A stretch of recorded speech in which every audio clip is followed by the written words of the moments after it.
It is the last day of February 1965. At the Church of the Sacred Heart, Arbour Hill Military Barracks, Dublin, the body of Roger Casement lies in state, draped in the flag of his country.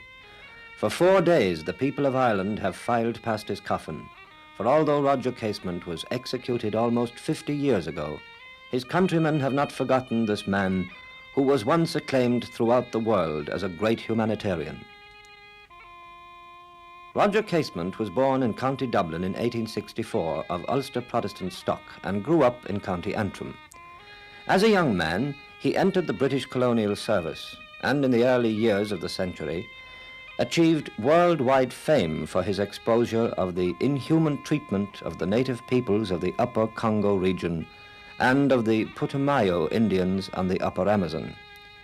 His sense of justice and humanity soon drew him into the Irish independence movement, and he helped to found the Irish Volunteers. In 1914, he went to America, then to Germany, seeking aid for a rising against British rule. Landing in Ireland on Good Friday 1916, 3 days before the Easter Rising, he was arrested and brought to London to stand trial on a charge of treason. He was found guilty and sentenced to death.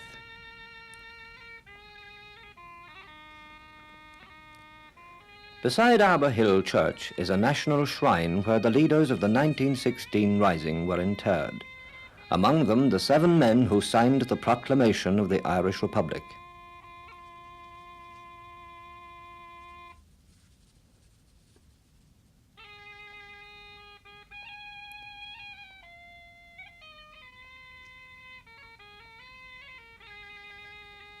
All faced the firing squad for their part in the Rising, but Roger Casement was hanged in London on the 3rd of August 1916 and buried in a prison grave. 49 years later, his body has come back to Ireland to lie near the same Dublin barracks from which he had been taken under guard to London. Once again, Roger Casement is taken from Arbour Hill, but this time it is by a guard of honour of Irish soldiers.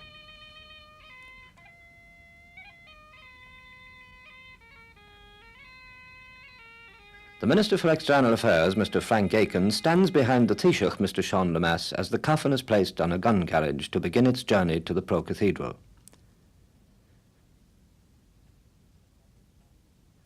The people of Dublin line the 2-mile route as the funeral procession moves through the streets of the city.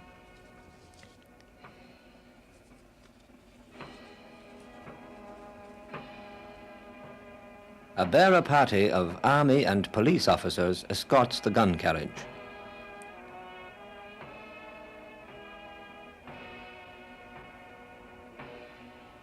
The cortege is headed by 6 army jeeps, bearing wreaths and floral tributes from public bodies and private individuals.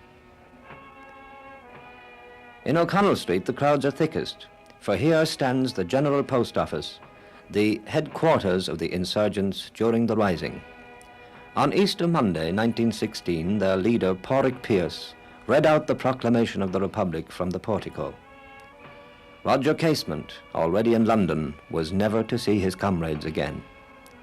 Now, on his last journey, he passes the classic columns of the post office.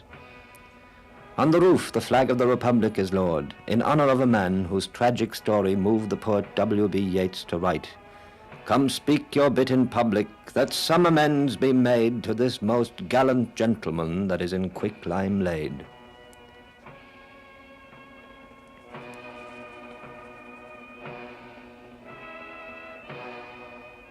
The people have come out to honor Roger Casement for doing what he had to do in the name of liberty in 3 continents. Though brought up in an imperialist tradition, his African experiences affected him profoundly. They aroused in him a deep sympathy for men everywhere who were forced to suffer injustice.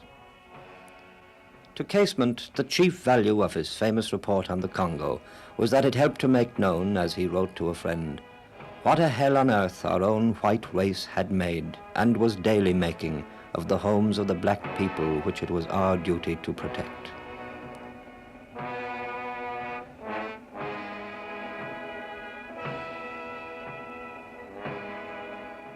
At the Catholic Pro-Cathedral, the President of Ireland, Eamon de Valera, watches the arrival of the funeral. Here the remains will lie in state overnight, and the public file past for the last time.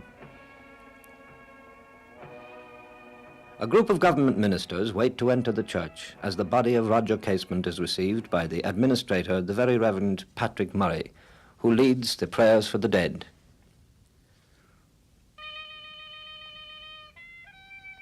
Overnight, the weather changed, and March came in with sleet and snow.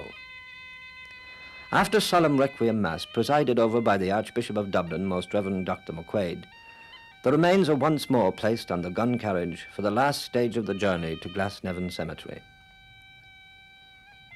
Despite the bitter cold and driving showers, crowds again line the streets as the coffin moves past. A guard of honor is already in position at Glasnevin Cemetery. It was Casement's own wish that his remains should be brought back to Ireland. Accordingly, a plot had been chosen for him by his sister in the great O'Connell Tower Circle, the memorial to the liberator, Daniel O'Connell.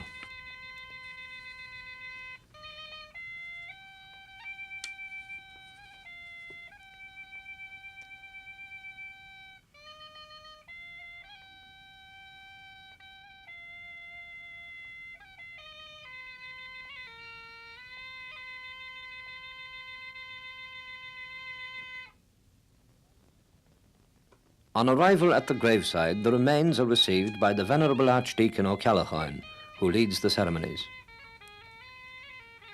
In this part of the cemetery, the names are a roll call of history, for generations of Irish patriots have been buried here. A few yards away is the grave of O'Donovan Rossa, the Fenian leader, who also died in exile, and whose body was brought here just 50 years ago. His funeral oration was given by Casement's comrade-in-arms, Pádraig Pearse, shortly before his own execution. Today's oration will be given by the last senior officer of the Rising, Eamon de Valera, now President of Ireland. Such bonds of unity give a sense of timelessness to this place of rebel graves.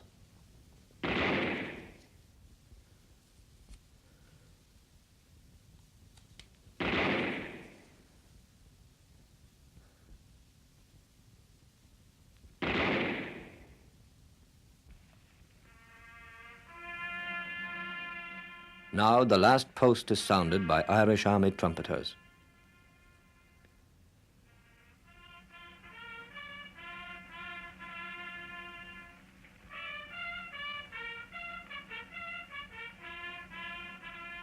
And finally, the President's oration, during which he said, "If there had been no 1916, no war of 1914, the man whose bones lie here would deserve to be honored. It required courage to do what Casement did, and his name would be honored not merely here, but by oppressed peoples everywhere, even if he had done nothing for the freedom of our own country."